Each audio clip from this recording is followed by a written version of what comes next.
Welcome back to Flip That Script. I'm Dana, And I'm Holly. and today we're going to talk about procrastination and the myths and facts around it. A lot of people think that procrastination is laziness. And actually, that's the furthest thing from the truth. It's actually a survival mode that our brain causes for us to actually procrastinate, which is like the freeze response. Yeah, I mean, that helped us back in the day, but it doesn't now. No, it might help us in the cave days when we were hiding from the saber-toothed tiger and we just played dead. And some people too also say they need to be more disciplined or more organized, or they work best under pressure. And those are all just excuses for the coping mechanism. It's usually something deeper than just willpower. It's willpower Exactly. alone can't do it. I mean, your brain literally sees certain tasks as threats. Even if even if it's not logical, the brain thinks of it as danger. It's trying to protect you. It says it's easier to just sit and do nothing than to do that task that you really don't want to do. Maybe, for example, like showering. I don't know about you, Holly, but I know I procrastinate getting a shower all the time. Like, oh, yeah, I'll get it at this time. And then it's like, I come up with everything to do before I get that shower, like a little child used to. But I was thinking, and I think that maybe it could be linked to, bath time used to be fun when you were a little kid and your parents were always yelling at you to get out of the tub. You're done. You're done in the tub. Get out. I mean, mine I did. love that. That Yeah, could be what has gotten into our subconscious is like, you're going to get yelled at when you're in there. that's so true. I've never thought about it like that. But I am the biggest shower procrastinator. I will say I'm going to do it first thing in the morning so I'm ready for the day. And then it's almost like an uncontrolled sidetrack. My subconscious says, no, let's do this and this and this. And it gets later and later. Then it's time to leave the house.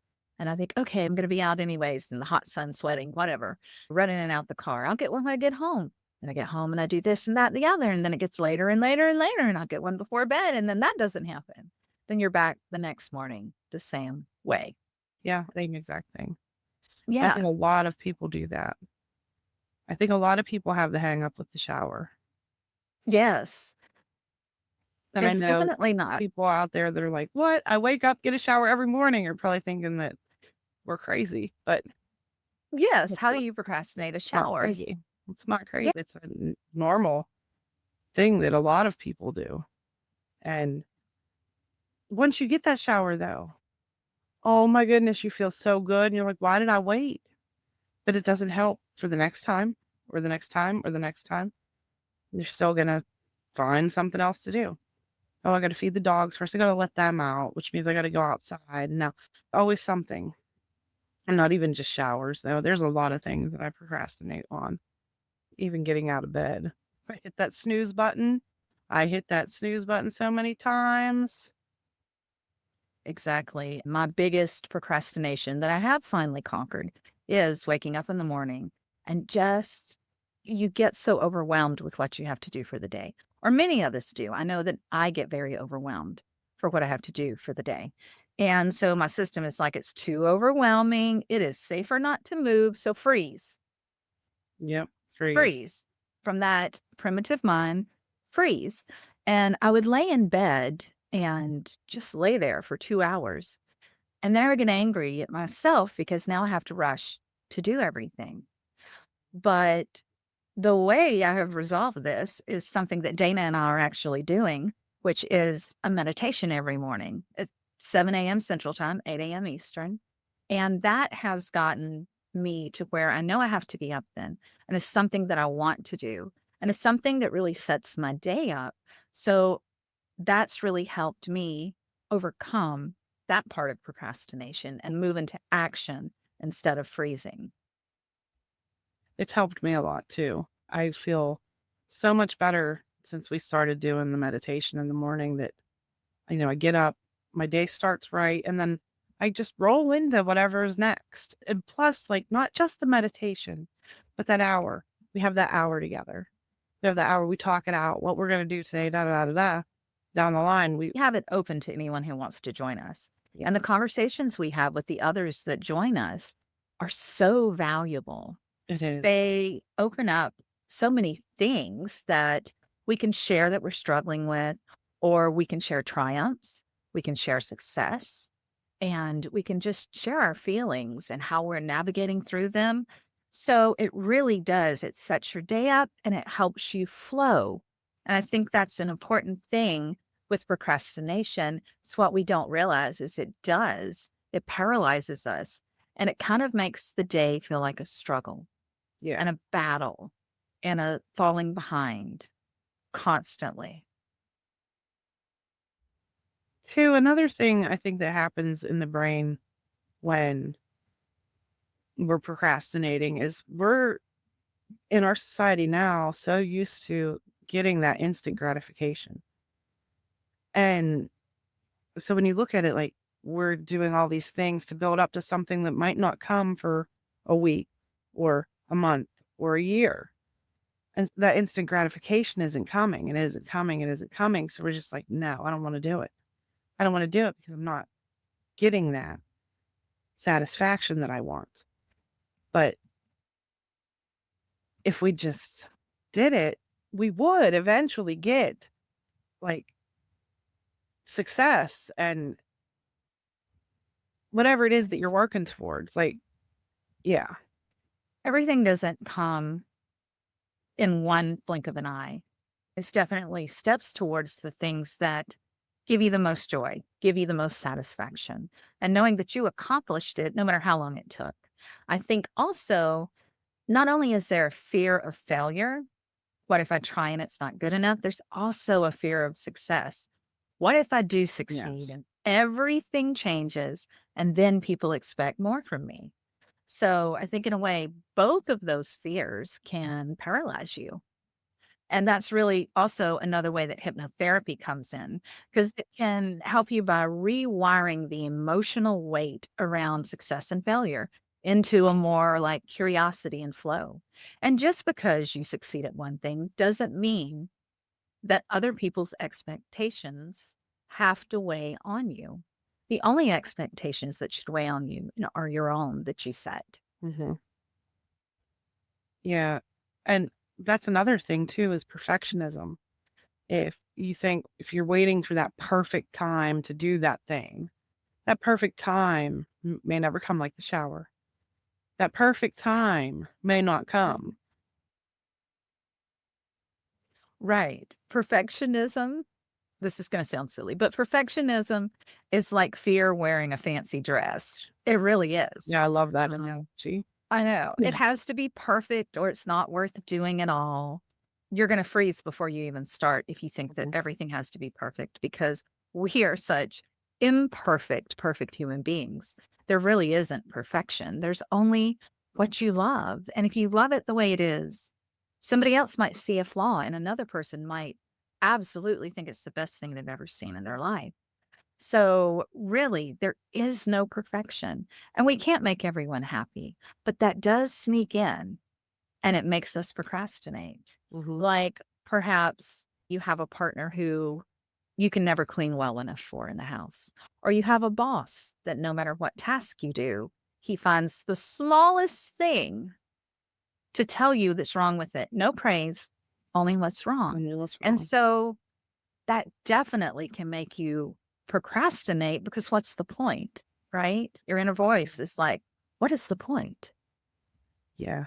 That's a tough one if you have a boss like that. You might want to look for another job. Right. But I mean, there are things to do to get past it. Like doing the meditation in the morning has helped Holly. And I mean, even just doing one thing, just one tiny, ridiculously small action towards your goal, even if that's just opening a document on your computer or going to the bathroom and standing at the shower. Yes. There. You have to shift, and hypnosis helps that as well. Hypnotherapy helps you shift into progress over perfection. Mhm. Progress over that perfection. If you want to go to the gym at 5 a.m. in the morning, but your subconscious mind makes you sleep past that every morning. What if you say, I'm just going to get up at 5 a.m.? You just wake up at 5 a.m. That's progress. You don't have to do anything. Maybe you do that for a week. And then maybe the next week you get up and actually get dressed like you're going to the gym and do that. And eventually you're going to be like, I'm up, I'm dressed, I'm ready for the gym. And you're actually going to get in your car and drive to the gym. Now, if you get in your car and drive to the gym and you sit there and you procrastinate again, you still made progress. You're at the gym. You may not be in it. It's little steps, those tiny steps. It's progress And that's over the really procrastination. that's really a big win. Those little steps are a Yes. big win when you procrastinate like we do, Yes. or like we did, because honestly, we're a lot better now. And making it fun, like our meditations in the morning, and then we talk. That that's fun to me. So make Yes. whatever it is, make it fun. Even if it's something you don't like to do, play some music that you love and dance while you're doing it, sing while you're doing it, or you can make a game out of it. Yeah. Try to make a game out of it or give yourself rewards. Get yourself a star sticker board and give yourself a sticker. I'm really an adult who loves stickers. So that really appeals to me. As you know, I love stickers. I will go and buy a coffee on sticker day at Dutch Brothers just because I Just want a because you sticker. want stickers. I want stickers. But I mean, there's all kinds of ways we can soothe ourselves into doing the task. A lot of times we don't want to do this task. We're emotionally disconnected. So it feels heavy and meaningless, and you're just aggravated even perhaps that you want to do it. And our brain prioritizes tasks that feel urgent or emotionally charged, not just logical ones, right? And that's where I think it a lot comes in with me, because if you give me 12 things to do, I will have that done in 4 hours. You give me one, 3 days, because it's not urgent. I don't have enough pressure, and I've realized that about myself. And it's because my brain is not prioritizing the task. So I have to change and flip that script and have my brain prioritize it. We can't necessarily depend on motivation. We have to find joy and freedom and purpose and even washing the dishes or doing the laundry. We have to think, oh, we really love having clean clothes and now we have none. So, let's wash them, or let's find a better way to wash them. Let's find a better way to work it into our schedule and just know that it's something that we have to do.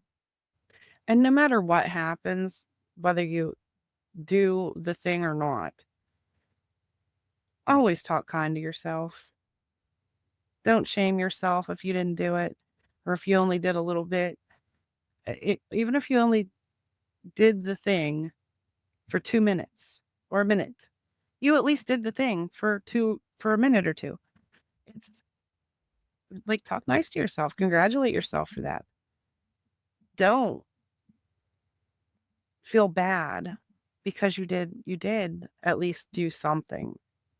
And even if, like, you were talking about going to the gym at 5 a.m., even if you don't get out of bed and you wake up at 5 and then lay there and go through going to the gym in your mind, just think about what the steps were it would be to do that and do that in your mind.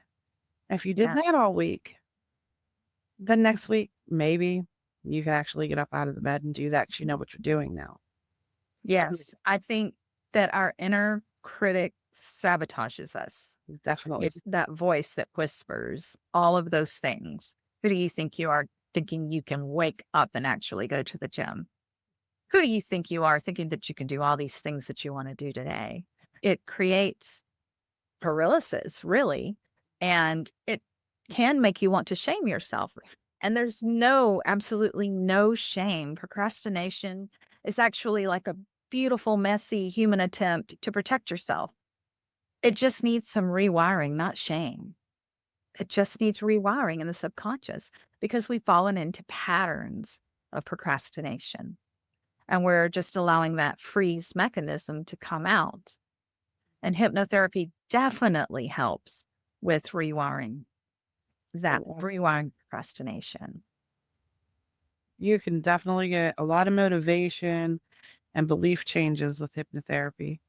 And I mean, if you have chronic procrastination, it may be some other work that you need, something else. There might be something else going on. You might need some inner child work done or something, which hypnotherapy can help with. Yeah. Reframe mistakes that you learned and know that you're not a failure. Yeah. Never were you a failure. You just learned something, a way that isn't helpful in your life now. Exactly. And I think Dana and I would really like to challenge the audience today to just begin, to take that micro step and just begin. And then celebrate that tiny action. I didn't lay in bed and scroll through TikTok for an hour today. I did good. And another thing that you can do, and it sounds a little bit crazy, but it's called the high five technique. Your brain is wired to respond positively to the physical gesture of a high five.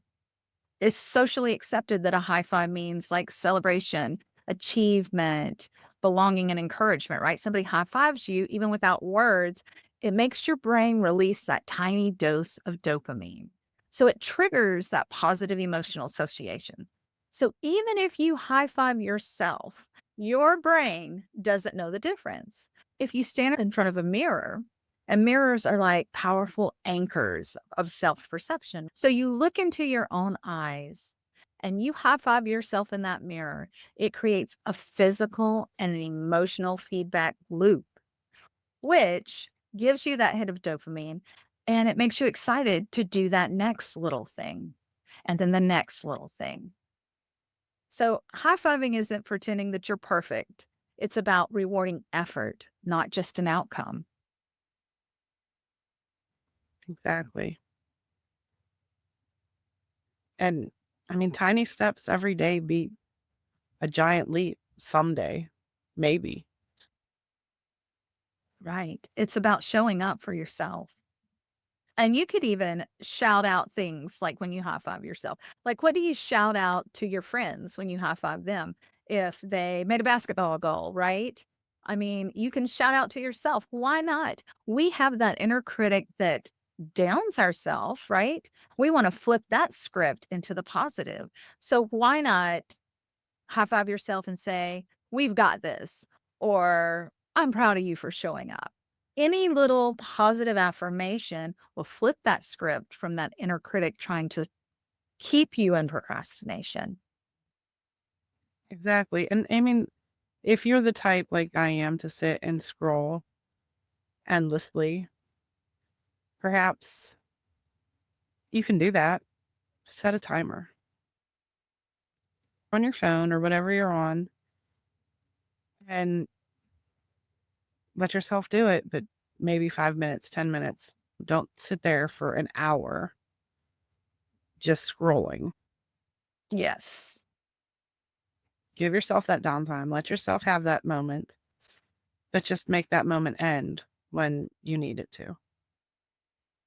Yes. And by doing so, you're training your brain to associate showing up for yourself, even imperfectly, with success and worthiness, because we should be allowed to scroll. But we shouldn't use scrolling to procrastinate. We should be allowed to scroll and see what our friends and our families are doing, learn something new, laugh about things. It's fun, right? And we're allowed to have fun. And scheduling that in there lets your brain begin to know, okay, I can do this and I can do this. It's just a matter of that balance. And that also helps just procrastination start to fade. Hmm. You set boundaries. You have to set boundaries with yourself too. And, you know, it will help. And if it's something, though, like taking a cup to the sink, Let's not procrastinate that. That takes like 2 minutes. Get up, take the cup to the sink. And don't sit there and Yeah, scroll before you take the cup and put it in the sink. exactly. And sometimes that's really hard to do. It I really mean, it really is. You're like, I'm going to get up in a minute and I'm going to do this. 20 minutes later, I'm going to get up in a minute and do this. and Or if it's somebody's asking you for something and you're like, I'm going to get it in a minute, another minute, and another minute. another minute. Sometimes, right, it's not about motivation at all. No. We do so many things that we're not motivated to do, And but we know that we should do them. motivation doesn't cause action, though. Action causes motivation. Another thing to take into consideration. You want the motivation, then get up and do it. Yes, because the body mind connection, a lot of people say mind body, but the body mind connection. If the body starts performing an action, the mind really gets in line and says, oh, okay. Yeah, that took like 10 seconds to stand up and walk over here and put that in the sink. And I'm done. And And if then go high five yourself. yes, give yourself the star sticker. Yeah. You'll have a lot of missed opportunities if you don't start putting up these boundaries and making yourself accountable for being a procrastinator. Yes. Just being aware of the time that you lose by procrastinating. And again, no shame at all. I have procrastinated a lot of my life away. And you just have to learn to, again, take those little wins, celebrate them, and the movement, the action, like Dana says, connecting that body to that mind. And actually, if we make our body act, our mind will step in and say, oh, okay, this is what we do. And then we'll know that we do these things and we'll continue to do these things. And it won't be as hard. It'll be hard at first, but it won't be as hard after you've done it for a year. Yes, Again, with the instant gratification, but exactly. Exactly. So we would love to hear, like, what is your biggest procrastination that you're trying to overcome? So at the end, of course, we'll have our socials up, or you can leave a comment here and let us know, what do you procrastinate? Because we procrastinate a lot of things, but we are working on it like everyone else, because we can always work on ourselves. right. Never too late, like we said. Yes, it is never too late. And do it before your snowball becomes a mountain, because then it's really hard. Yes, it is okay to be imperfect. And it is okay to take as long as you need to take those little steps. And just one little step at a time. You know that old saying, you can eat an elephant one bite at a time. Progress matters more than perfection. So be imperfect. Take as long as you need, and just one little step at a time. And make sure that you give yourself permission to do all of those things and to dissolve the shame that maybe is surrounding it. And shame is like a concrete block tied around your ankles. It will drag you down. So it's really important to say, I work in my own time. And if you have kids, as many of us do, or if you have friends that you can compare this to, all of them work in their own time. They work differently. Some kids learn things faster than others. Some friends succeed quicker than others.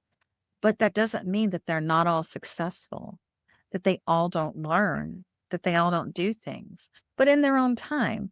And I don't think I would ever tell Dana or any of my friends, well, you took a really long time to figure out what you were going to do with your life. Yeah. Because that's not how we talk to the people we love. We celebrate that, hey, look at what you discovered. It doesn't matter. It's never too late. Doesn't matter when. I think the big sadness or whatever, the big thing that would be to just remain stuck, to not Yes. do the thing. Because Then you don't even know what might have happened. So, In hypnotherapy, imagine time shrinking because procrastination often makes tasks feel huge and infinite, like in your mind. So, through hypnotherapy, we help you imagine time shrinking so you can see those tasks fitting into small, tiny, manageable boxes. And you can actually even visualize finishing them in the blink of an eye. There's lots of affirmations you can use as well. Time bends in my favor.